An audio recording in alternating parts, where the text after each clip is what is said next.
सभी लोगों को सबसे पहले मैं दीप पर्व की हार्दिक शुभकामनाएं देता हूँ।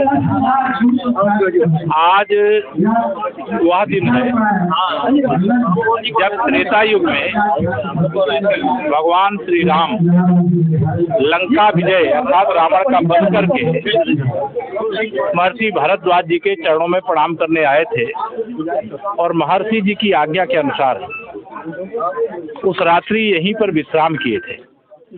यहाँ से श्री हनुमान जी महाराज को अयोध्या भरत जी के पास, चूंकि 14 वर्ष में एक भी दिन अगर समय अधिक हुआ तो भरत जी ने प्रतिज्ञा की थी कि मैं चिता में अपने आप को समर्पित कर दूंगा। तो हनुमान जी ब्राह्मण वेश में यहाँ से गए थे और यहाँ से भगवान श्री राम, माता सीता, लक्ष्मण जी और सब उनके जो मित्र थे उनके साथ श्रृंगेरपुर गए। श्रृंगेरपुर में सीता मैया ने गंगा मैया से जो मनौती मानी थी वहाँ गंगा मैया की पूजा किया। आज हम लोग श्रृंगेरपुर भी गए थे, अयोध्या भी मैं गया था।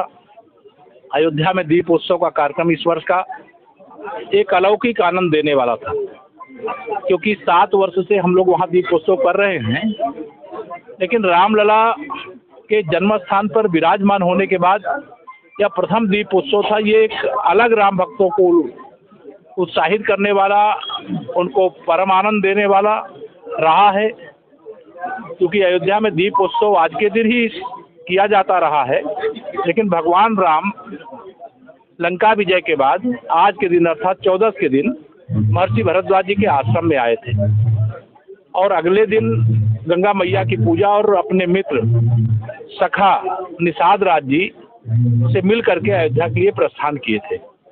तो आज का दिन और कल का दिन, आज का दिन तो महर्षि भारद्वाज आश्रम के लिए ही, प्रयागराज के लिए ही है, और कल का दिन श्रृंगेरपुर धाम के लिए और फिर अयोध्या के लिए है, जहां दीपावली का एक बहुत सुंदर पर्व मनाया जाता है। आज हमें बहुत हार्दिक प्रसन्नता है इस पवित्र स्थान जहां स्वयं भगवान श्री राम, माता सीता, लक्ष्मण जी, हनुमान जी, भरत जी, शत्रुघ्न जी, वशिष्ठ जी महाराज, सब लोगों का आना हुआ है। आज यहाँ पर दीपोत्सव वैसे परंपरागत तरीके से सब लोग मनाते रहे हैं, लेकिन इस बार से दीपोत्सव यहाँ भी बहुत भव्य और दिव्य तरीके से शुरू हुआ है और श्रृंगेरपुर धाम में भी शुरू हुआ है, और इसे और भव्य और दिव्य तरीके से संपन्न करने का अगले वर्ष से प्रयास किया जाएगा। चूँकि यहाँ प्रयागराज कुंभ के कारण हम लोगों की और प्रयागवासियों की सदैव से इच्छा थी, पूज्य साधु संतों की, क्योंकि पहले गंगा मैया मान्यता के अनुसार यहीं से उनकी धारा थी और महर्षि भारद्वाज जी का यह कॉरिडोर बहुत अव्यवस्थित था, बहुत अतिक्रमण से ग्रस्त था, और इसे भव्य और दिव्य तरीके से बनाया जाए और उस दिशा में सरकार ने कदम उठाए हैं और उसका कुछ स्वरूप आज देख करके मुझे कि कुंभ के पहले पहले इसको पूरा कर लिया जाए और जो भी जरूरत होगी कुंभ के बाद भी काम चलता है। प्रयागराज को कुंभ में कुछ विशेष मिल रहा है? प्रयागराज को तो इतना मिल रहा है कि लेने के लिए उनकी झोली छोटी पड़ रही है। और दीपावली की मैं आप सभी प्रयागराज वासियों को, प्रदेशवासियों को, देशवासियों को, दुनिया भर में बसे हुए भारतवासी जो दीपावली का पर्व मनाते हैं उनको सबको बहुत बधाई, शुभकामना देता हूँ।